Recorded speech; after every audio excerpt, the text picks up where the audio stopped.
Welcome to another episode of Race Driver Grid part number 19. Yes, I know I took a long time to get to this part as well, just like I did with part 18, but it is here, and hopefully I'll be able to get some more consistency going. I'm hoping, probably will, but yeah, I'm back here once again. This is again post-commentary because I done goofs. I was actually going to do live commentary this time around, but I forgot to change the settings because, well, as you can probably tell, I'm not using the same microphone I usually use. If for those of you who didn't see my Burnout 3 stream, which I did archive and put onto YouTube, it is long, admittedly, 8.5 hours, and not everyone's gonna have the time to sit through that, and I imagine more people would probably watch it through increments and periods and just watch it a certain amount and then just come back for the rest of it.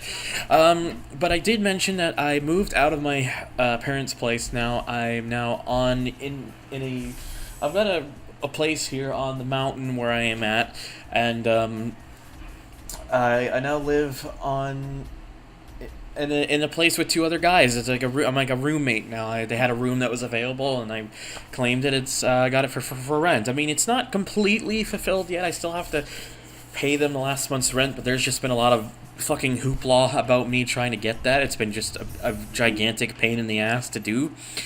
Just more headache than I was really wanting to hope for, but whatever. We'll hopefully manage to figure something out soon. I don't want to spend too much time talking about it because it's really been on my mind a lot outside of this, and it just, the more I think about it, the more frustrated I actually get. So I don't really want to drag down the video or anything like that. But yeah, so it's just, with that though, I now have like my own little room, and I'm not around with the parents anymore. And these people that I'm now with, they're not too much older than me. They're kind of both in their 20s like I am, and they both don't really care about me talking in general. Like, I can just do my videos, I can just kind of have all my fun, and yeah, so long as I can continue to pay the rent every month, everything should be good to go. I just need to figure out the whole last month's rent situation. Like I said earlier, it's just a bunch of fucking nonsense of how I'm supposed to be able to get that. It's just you can already tell it's just making me aggravated thinking about it. So like I said, I don't want to focus specifically too much on it because it's not doing anything good for my mental sake. And I apologize for the chair. This chair that I'm using is a bit old. It does squeak. I need to get myself some WD-40 for it. Hopefully just go like this, that way it won't squeak as much, I'm hoping. But yeah, so the microphone though, the reason I'm using it is because one of the roommates had bought it and was originally planning on using it for talking with some friends and whatnot, and then he ended up not really using it much. He knew that he had known already that I do like videos, I make like some kind of videos and all that kind of stuff, and he's thinking, well, maybe you might get some better use of it, so he decided to give it to me. It's a Samson Meteorite. Not quite the Samson I would have wanted, because I would have preferred the Meteor, like just take the "ite" out of it. The Meteor, it's a bit more premium. It's not too much more expensive, but at the end of the day, at the same time, I got this microphone for free, so I'm not gonna complain about it because hey, it is better than not getting any kind of neat little gift thing like that. And to be fair, it still sounds fairly nice. It does just have a bit of like an echo or a slight tinniness to it, but it's still really nice, and hey, that's why I'm using it. But plus, it also just kind of helps to have something I don't have to be so relatively close as I do here with, I'm just holding it in my hand, even though you won't be able to see it, my Staples desktop microphone, which, sits a little higher, so it would sound a bit more clear, but I would have to be a bit closer to it, and whereas the Samson here, I don't have to necessarily worry about that as much. So that's why I'm just using the Samson, just because it has a better pickup of my sound. But then again, it is a condenser microphone. It's omnidirectional, so it does pick up pretty much all the other stuff around it. Hence why I was mentioning about the chair, because like I said, I need to get some WD-40 and fix the squeakiness up so I can get to go away and all that kind of stuff. But at some point, when I decide to get off my lazy ass about that, and hopefully find somewhere around this area that does sell some WD-40 and all that kind of stuff and whatnot. But yeah, hopefully though with this move that I've done, it'll be able to help me just get some more kind of content out, because I'll feel generally more relaxed to do so. I'll just be able to go into it with a bit more open mind, not having to worry about noise or all this other kind of stuff. It'll just be I'll have a more positive mindset going in, and especially once the last month's rent situation is taken care of. Hopefully, a lot of my stress will probably be pretty much gone, and I'll just be able to enjoy what I do. Like I said, I'm just hoping for that whole situation with the rent to be solved soon. I'm gonna be going soon. Gonna hopefully get that taken care of, and through some really silly, stupid method, but it was what I was told I could do for it, and I might as well give it a try. And if it works out, then hooray! And if it doesn't, then I'm gonna be really fucking mad and pissed and all this other kind of stuff. But it is what it is. Hopefully, though, something will be figured out. I do have until the 1st of February, and I am recording this on the 7th of January, the same day this will more than likely go up. Maybe the 8th of January, but still close enough. But yeah, that'll be taken care of. As well as, for those of you wondering, I am working on Highlight Reel Episode 10. I know it's been quite a while since I've been doing that, but I am going to be getting around to finishing that, so that will be up very soon. I can assure that for sure. And I actually have also been kind of considering perhaps maybe changing the name of the series, mostly because I kind of I really want to get that series some attention. I love doing it, and I would love to get some more people on board with it and all that kind of stuff. And I sometimes feel like maybe Highlight Reel just isn't working well as a name. Maybe it's just not quite the right name to go for, because that might be what might be keeping it kind of under the rug. Because you look at the name Highlight Reel, some people might think like gaming stuff and whatnot, but it might also kind of confuse some people, which is why I'm kind of considering changing the name of it. I don't really have any kind of ideas right now, apart from the more generic stuff like gaming wins and fails and stuff, which I kind of want something a little bit catchier, and something that when people see it, they know exactly what it's going to be. Or maybe I'm just looking at it completely the wrong way. Maybe I should just keep the Highlight Reel name as is, and then just keep running with it, and then maybe eventually it'll start to pick up some more steam. I have no idea. Just let me know in the comments if you've got any suggestions about it. I would really like to know that for sure. But yeah, I am working on that. I still have an idea, another kind of lap time series idea in mind. Not Need for Speed related or anything like that. Just a completely different game. I'm just trying to look over what would be the best track mod to use. I did have one that I quite liked, but ever since the latest version of the game, I can't get it working for some reason, and it's really annoying. So it's I kind of mostly just gave up on that one for now. Which is unfortunate to have to do that, but hey, what can I do? But I'll hopefully think of something that'll work no matter what, and I'll probably run with the one I like the most. I do have a front runner right now, and it is an actual real track. I wanted to originally go for a fictional track because it would kind of fit with the lore of the game better, but hey, I guess it doesn't really matter too much. So long as I find something that works good, I would just go with that. So because there is always that sort of idea to do it that way and whatnot.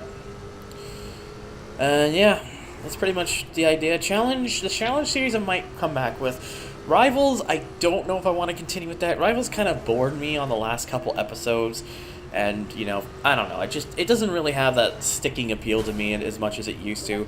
Kind of like some of my other series. I'm really terrible at that, and I definitely apologize. But just sometimes I just can't quite help the things that catch my interest, and then the other things that don't quite do it for me. It always comes and goes with me. It's always been like that. And as you've probably been seeing, I've been doing a lot more of the Twitch streaming stuff because I really enjoy doing that. And to be perfectly honest, the last stream I did of Burnout 3 was probably one of my best. it was a really fucking good stream. It's one of the best things I've done with any kind of game thing. Like, we're talking, I look at it, it's such a high plateau that I would in some ways argue it's just about as fun as the Gran Turismo LPs. So there is that. But it's just me streaming them to Twitch. It's just kind of a generally easier way for me to do it, because then I don't have to kind of worry about making so many parts and just, being able to get it out. Because the big issue with LPs on YouTube, it's always technically kind of been this way. Maybe not so much when you're a really popular person on YouTube, but especially so when you're a bit of a smaller time like I am, is you're always going to get a lot of people who might see the first part and then don't watch the rest of them. So when you have so many parts of that, it becomes hard for people to, kind of stay invested. Whereas with the Twitch stream, you can just get a lot of it done in fewer parts, and it's a more free-form, open style. So it just kind of has a better flow to it. It just kind of seems more off the charts, like off the record and stuff. And it just comes off as a lot more lively and exciting in a lot of ways. And that's kind of the reason why I've been going in that direction, and why Race Driver GRiD might just be one of the last general LPs. Maybe I might keep some more going, but I think streaming wise is probably where I'm going to be going the most from this point on. And a lot of it also just has to do with the fact that I don't like YouTube's direction in many cases. But I will continue to keep posting videos here, of course. I do actually have some kind of really silly idea of a video that I kind of started work the rough drafts of some time ago, and I need to get back to actually working on that. It might just be a one-off for all I know, but hey, I'm well worth doing it and seeing just how well it goes. But yeah, if people enjoy what I enjoy it, maybe I might have to do more of it, but those are scripted. They're gonna take more time and all that kind of stuff. But hey, we'll find out when I eventually get around to finishing it. And you'll know exactly which video it is when I probably leave a pinned comment saying, if you hated this, don't worry, this is just going to be a one-off, or something like that. This is likely just going to be a one-off. It might be more, though, if people then turn out to actually generally really like it, but not quite there yet, so we'll have to see. Anyways, yeah, I've been 12 minutes in, mostly just kind of talking about all that kind of general stuff. And I guess, really, to be fair, a lot of it is me talking about this because I haven't done a best of recap. I guess, really, because 2017 was a really up and down year for me in this channel. It was that weird, really tipping point for me, and that I never really was fully able to properly, recover from. Whereas with 2018, I already know that my direction wants to be further with streaming and maybe a couple more offshoot things. But we'll see what happens. I think a lot of that was why I did not make a recap video this year for the year 2017. So I apologize for that if you're one of the 3 or so people, maybe even less, that look forward to that kind of thing. But it's just sometimes you just kind of can't help it with these sort of things. But yeah, 13 and a half minutes, and I haven't even talked anything about this eBay Motors Pro Muscle thing. This isn't the first time I tried to record this. I actually tried to do it earlier with the Pontiac Firebird, which was a DLC car, and I thought this would be kind of neat. Then I realized it really suffered on the second track and whatnot, and it was just a pain in the ass to even try to get into first. And I was thinking, okay, yeah, this isn't going to work. I need a better car.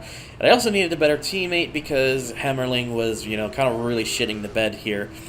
And that's where Alex Fletcher came in, the English driver, who not only seems to be very positive and doesn't have any really very silly quirks like the others mostly did.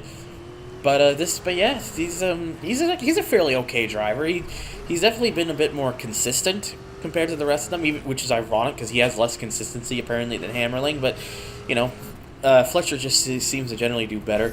There are some drivers with some really good across the board stats, but the problem is that they require a massive signing fee. We're talking some of them, I think the highest I saw was 19 million. So yeah, those are ones we probably wouldn't be able to get to for a while. So yeah, it was just that's not happening anytime soon. Maybe further into the LP perhaps, but for now it's just like it's just way out of the. It would just really put me in a bit of a hole. But you know, it doesn't matter too much.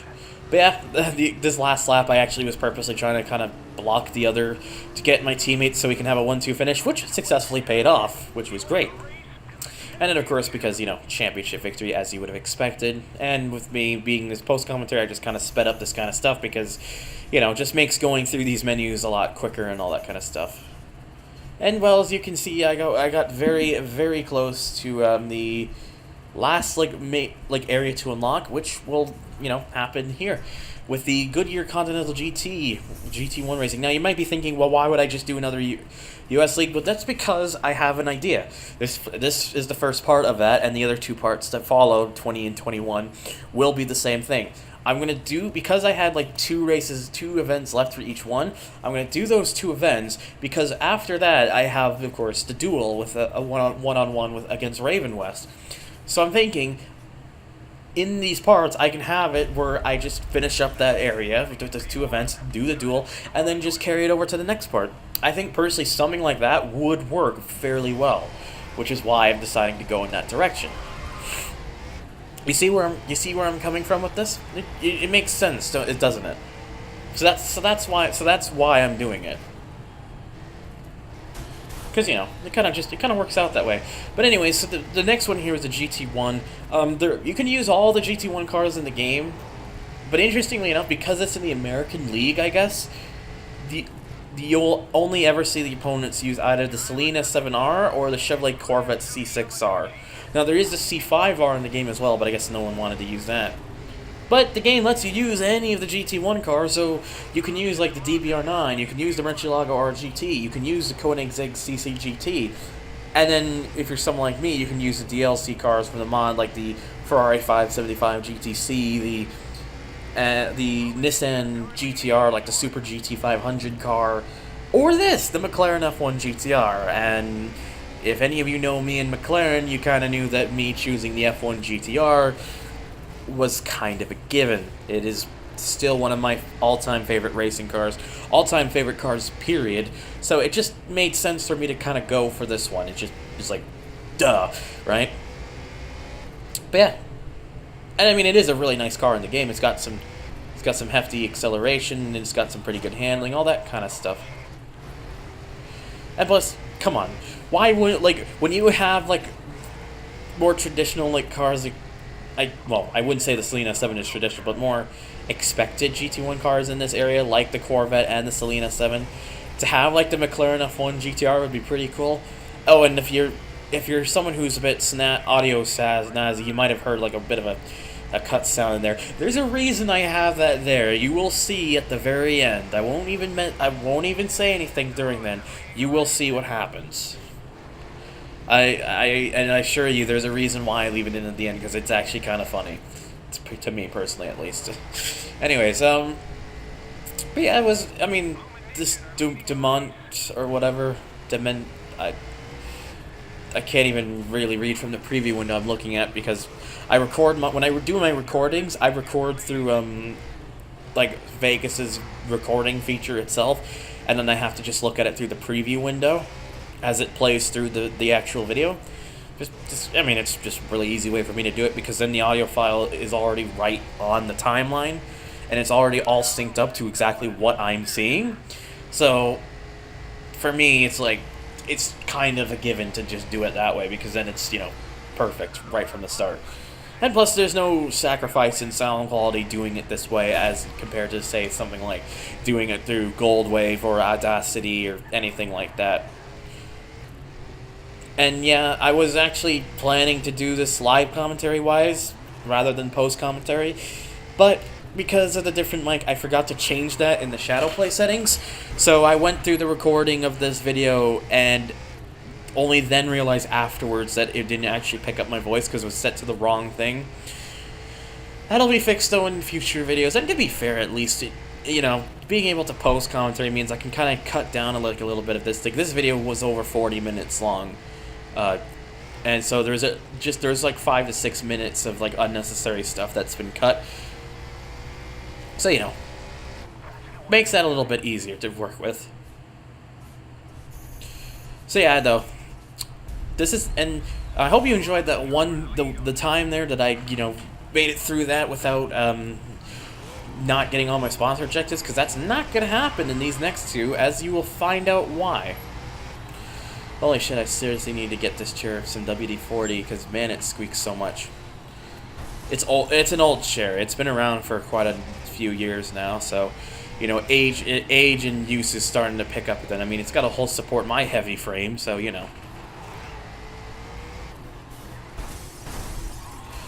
And yeah, that was already a start of things to come. I guess in a way, I suppose. But nothing really to worry too much about. And also, I should mention, it's not. I'll mention it when I get up to the driver. I think it was actually the case though, and actually no, it was also the case in the first one. If you were paying attention during the first little one, you may have noticed for one of the teams with the Camaro concept, one of the drivers was actually my former teammate Douglas Thurston, who seemed to be doing pretty well for himself. Of course, he does better there because the game must make it so they always perform worse as on the team, right? Right. Well, at least Fletcher kind of proved through at least most of the races. Not all of them. This one, actually, no, this one he wasn't too bad. And not all. There was at least like the second race of like the muscle one where he didn't do too hot. But he's been fairly good through the rest of them, though. That being said, he's definitely the best driver, at least early on. Definitely the best driver I've had. But yeah, but there you go. Right in front of me, right there is my previous teammate, Carl Hammerling. I thought that was kind of neat that in this same part, two of my former teammates would show up, technically in different events, but still in the same part. I thought that was kind of cool. And yes, I did have to show off the interior view here because the F1 GTR still has one of my favorite things I've seen in a race car that is such a neat like little novelty that I really wish other manufacturers would have picked up and used regularly. Is sitting directly in the middle of the cockpit. So nothing seems closer or further away to you. Just everything is the right distance, and I always kind of like that. And I will never understand why a lot of other manufacturers did not pick up on it. I mean, some did obviously. But a lot of those are mostly for the prototype cars, where the way they're set up, you don't really have anywhere else to be but in the middle. But it kind of gives you this like this really neat field of view. It just makes it a bit easier to kind of manage. And I mean, maybe it's obviously not the sole reason, obviously, but maybe it might have had something to do with why the F1 GTR was so successful in racing when it first came out. I mean, it won the 24 Hours of Le Mans outright in 1995, won in its class in 1997, I believe. I don't believe it won completely outright in 97, but I know it won in its class. That I can attest. That I can definitely attest to. Then of course there was also the fact that it won a FIA GT Championship in 95. I think also 96. It also won in 96, and it also won it's like one of the only times a non-Japanese made car won the Japanese Grand Touring Championship in 96. It's one of the only I think maybe still is the only time a non-Japanese manufacturer won that championship outright. And then 97 happened. They made the long tail, which was kind of really cool. But then Mercedes also happened with their CLK GTR, which was the result of what when they outright bought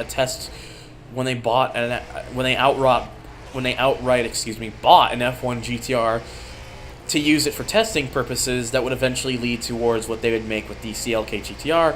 And well, they kind of when the car started all coming together in 97, in the 97 FIA GT Championship season, they won that year, with McLaren having to settle for second. But I guess Mercedes' idea was if you can't beat them, join them. And then they, I guess halfway through that, was like, okay, well, we can join them, but we can make them better. and that was their idea with the CLK GTR, and that, well, maybe that was exactly the case for them, so who knows. But for me, I would still take the McLaren any day of the week. The McLaren is the much cooler car, personally. And you know, Mercedes would, you know, kind of make continuous evolvings of the car.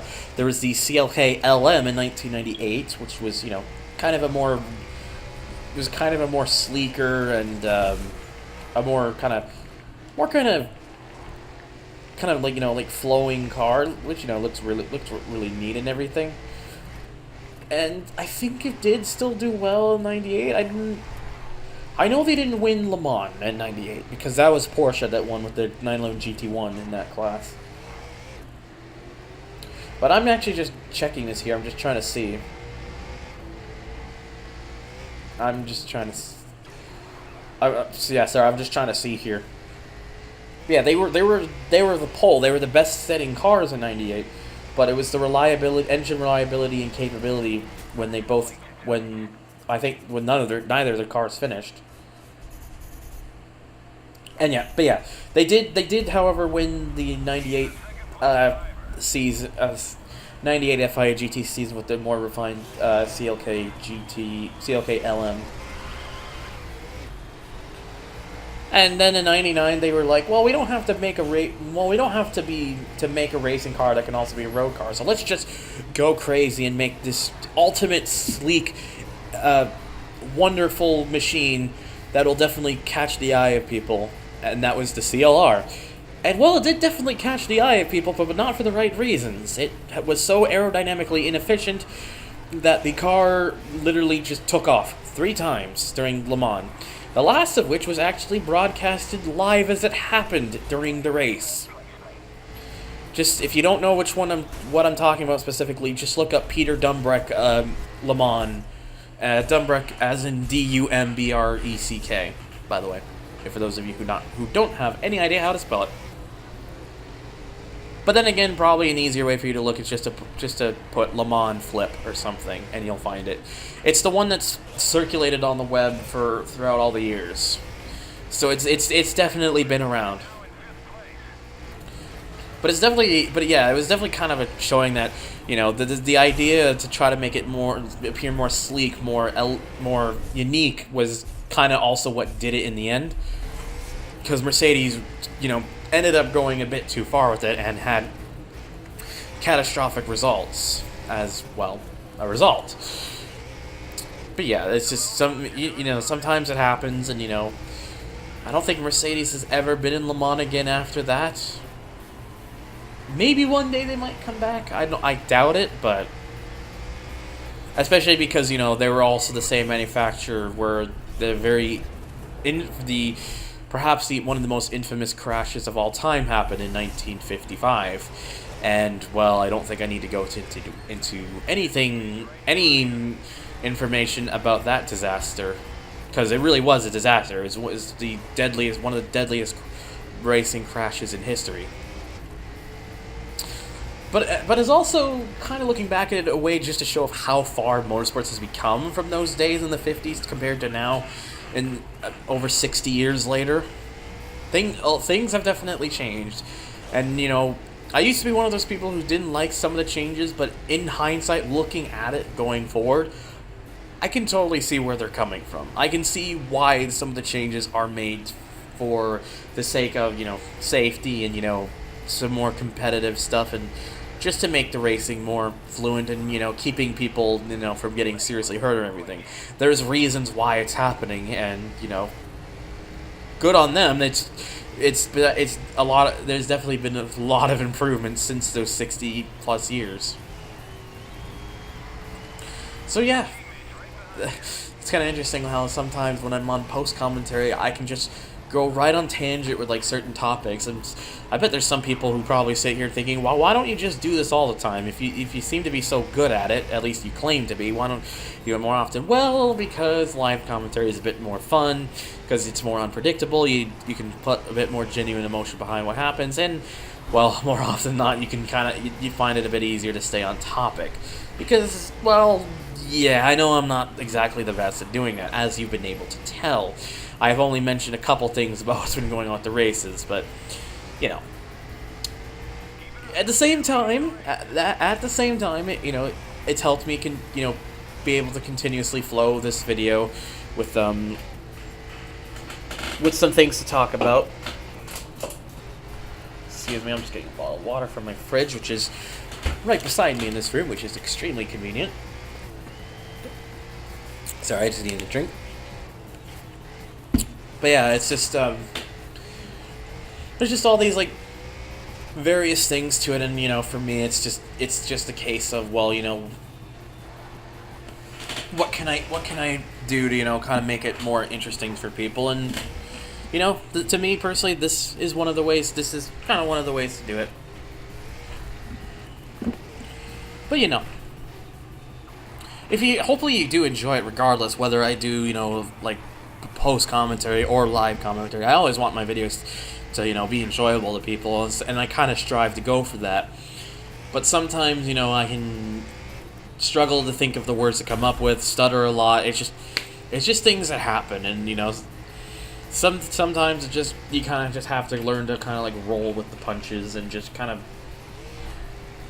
make the most out of it. And I'm not always the best at doing that, I won't lie. But I'm trying to do what I can to continue to make my content more interesting. And I don't fast forward this because, well, 1 million reputation points, which means you get the global race permit, which also means that, and this is just a thing, by the way, if you get the global race permit before you get, like, the other licenses, it'll just automatically unlock the rest of the licenses, from what I've heard. At least from what I think the game was trying to say. I'll be an idiot if that doesn't turn out to be the case, and you can feel free to correct me and say, haha, Thunder, you're stupid, and nonsense like that. But anyways, yeah, since we did all the rest of the American League events, we do have another head-to-head. It's in Washington against Nathan McCain, this time for Raven West, in the Viper SRT-10 that I used, I think, from the start. I think this was the first car, right? Yeah, it probably was. But it just wasn't this track, though. It was a different track. And the more I've been playing through this like LP, the more I think the game is giving the AI a bit of a little like boost start with these starts, because you can just absolutely nail it perfectly and they'll still go quicker than you in pretty much nearly every case. So I'm thinking they do that a little bit just to kind of give it a bit of a challenge, but then not too long after that they start to kind of become more normal. There's not like kind of like boosting to it and whatnot. Then again, I'm not playing this on the hardest difficulty because fuck that. But it's just, and yeah, and when I say that, if you've not seen the hardest difficulty, it really fucks with you. It's really, really, really difficult, and I don't want to torture. I don't want to torture myself. So that's why I'm not doing it. I'm just putting it kind of in the game's medium, because that way it's not a complete walk in the park and just gets kind of boring. Then again, I do fairly well, but again, it's just I'm more comfortable with this difficulty, so where I'm at right now, because then it it doesn't make it saves me a lot of headache, basically. That kind of stuff. Anyways, so we just basically have like one more lap, and then that'll pretty much be it for this part. So like I said, the next part, when I get to it, part 20, will be finishing up the EuroLeague section there, doing the 2 events, and then the one-on-one with Raven West, and then 21 will be the same thing again, but for the Japanese area, because, well, that's what you would expect, right? Because once I've done it once, and I have the opportunity to do it 2 more times, to go for third base, might as well just go and do it, because it just makes sense to. And I apologize if I sound a bit more distancy. I am trying to just to get a bit more comfortable.